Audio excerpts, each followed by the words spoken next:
What is up, everyone, and welcome to the official product review of the PRX Halo Arms. Pretty excited to get into this one. This has been a long time coming. A lot of people have asked about these, and with as diverse as the market has become surrounding surrounding jammer arms in general, it is very cool to finally be able to review what I consider to be the pyramid, the top of the list, the absolute best alternative that you can go with if you are looking for jammer arms inside of your gym. So let's get into this. So for any of you guys who have been following our page for a length of time, you'll know we do our reviews based on 5 categories. We go pricing, quality, usage, footprint, and customer service. So we'll go one by one and we'll start the review of the Halo Arms, starting with price. So as I mentioned at the beginning of this, these are what I consider to be the top of the pyramid as far as Halo Arms. What exactly does that mean? Well, the first thing you can account on that meaning is that these are probably going to be the highest priced on the market. And I mean that. They are very, very close. Now, what I mean by that, you have got quite literally, I would say 6 or 7 different variations of jammer arms that you can choose from if you're in the market to get some. You've got some from Crandall Fit, you've got some from PRX, you've got Rogue, you've got Titan, you've got just a whole bevy of different options if you're looking to get these onto your rack inside of your gym. Now, on the low end of the pricing spectrum, I have noticed some as low as $275 from Titan Fitness. No surprise there. The PRX Halo Arms are $1,500. $1,500. That beats Rogue by about $200. I believe their units are about $1,300. Now, not accounting for any of the other categories that I mentioned at the beginning of this review, we are just sticking with price.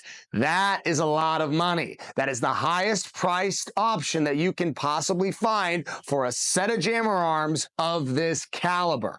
Now, in light of that, the score will suffer. This is a decent amount of money you're looking to invest here, and there are other options that are going to give you cheaper, less invasive to your bank account alternatives than PRX. In light of that, the score is 2.1. 2.1 is the score for pricing for the PRX arms. That is something you're going to have to budget. If you're like me, you're going to want to make sure that if you're going to spend that money, it's going to be on something very, very, very high quality, which brings me to category number 2, quality. Now, PRX will totally redeem themselves in this category. The quality of these arms is the best I have ever seen. I have had Crandall Fitness, I've had Rogue, I've had Titan, I have had 4 different alternatives to jammer arms myself personally inside of Strict Vision Athletics. So, in light of that, I am above average when it comes to my knowledge on these things and exactly what it is you are getting.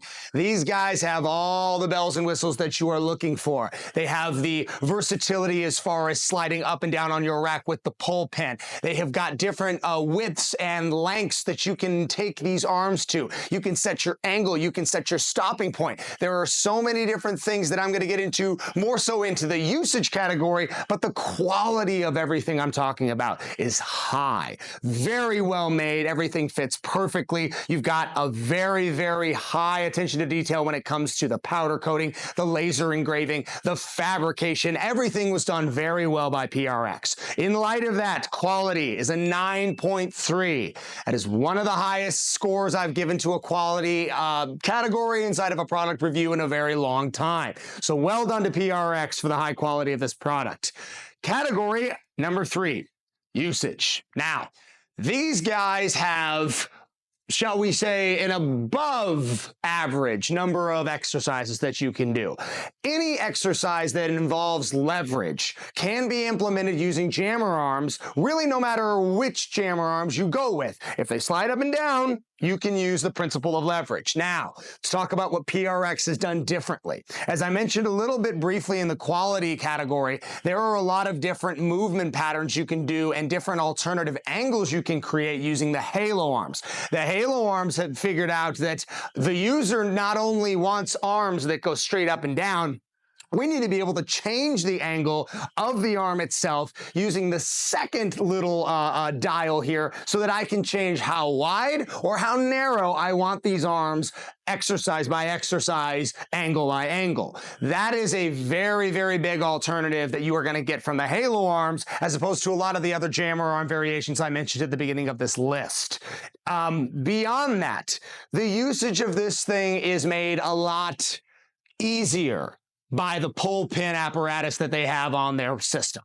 You can slide this thing up and down with relative ease. Believe me when I say all you have to do is use a set of jammer arms that does not have this pull pin technology to understand how much of a pain in the ass that is going to be for you if you're a coach or a user and you're trying to slide it up and down, create those exercises you want to do in a reasonable amount of time. It is just a nightmare if you have got to pull the pin, slide it down, try to find the pin, try to jam it back in and get it all done. It's just too much. So kudos to them for remembering that that is an important part of this apparatus. So overall, very, very good stuff from the usage.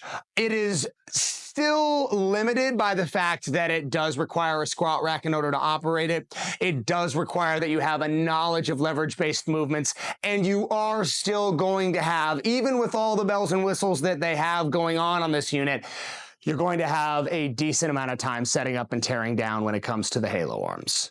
It just is the way that it is. You are not going to get anything done really quickly. You're still going to have to set your adjustments. You're going to have to remember what they were if you're doing periodization week by week. You're going to have to remember where your pins went, how high you had the arms, how easy it was to set up. So it just takes a lot of time. And if you're looking at this category by itself, the usage is good. I would say it's good. It's a little bit above good. I don't know what word I would use to describe that, but it's not great. It's not like an unbelievably good amount of usage and score. So in reflection of that, 7.2. 7.2 is the official usage score for the category here on the Halo arms. Let's go to footprint. Now this is an interesting one, and I'll be honest, I sat with this one for a little bit, trying to really come up with something that was fair, because they're not small, they're not light, they're not easy to move around, and they're really not all that easy to install either. It's kind of medium when it comes to the level of difficulty it takes to install these, properly use them, and store them. Honestly, if you don't have a rack, and even if you do have a rack, I mean, look at them. We had to back the camera angle up farther away to get a wide shot so you guys could even see them in the same frame. Like, they are quite large, quite cumbersome, and they take up a decent amount of space, but they're stored on your rack. Now, I will say this as well. This is the other thing that I was tossing around with. If you have a power rack that's only a half rack inside of your gym and you put these on, they stay on. You are not going to want to take these things off and put them on and take them off like another squat rack attachment. No, these are basically a permanent fixture on your rack. So that needs to be accounted for. That is really not that convenient.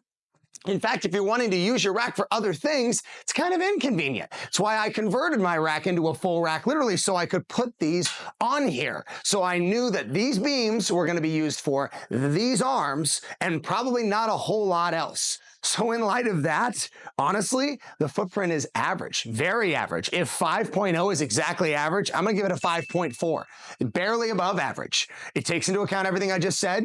Jammer arms are heavy, they're cumbersome. They're permanent on your squat rack. They take up space.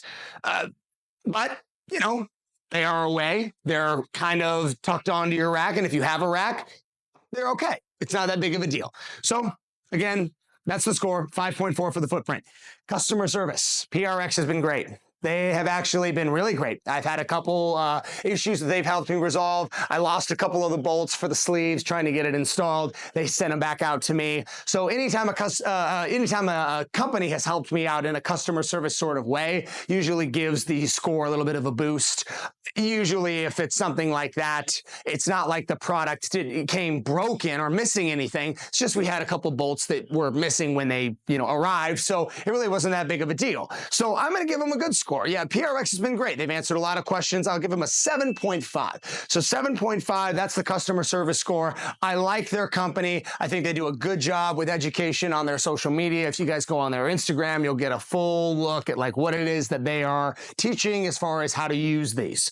And now for the final total score of the PRX Halo arms, 6.3. So 6.3 is the official product review of these arms. Now, there is no doubt the quality and the usage are both good scores. The quality being the best score on this product review. These guys are amazing. The way this thing is made is just unbelievable. The price being the biggest score that hurts it, without a doubt. I mean, $1,500 for these, that's more than you would pay for some squat racks. You can get an entire squat rack for less than $1,500. So the arms are expensive. These are the best jammer arms that you will find, and they have priced them accordingly. So, like I said, quality is good, pricing is not. It's extremely important to remember both of those things if you are considering a purchase. Thank you guys so much. If you guys have questions, if you disagree with the score, if you don't like what I did or the way that we format it, or if you love what we did and you love how we format it, let us know. As always, subscribe, follow, and let us know if you guys have questions in the future.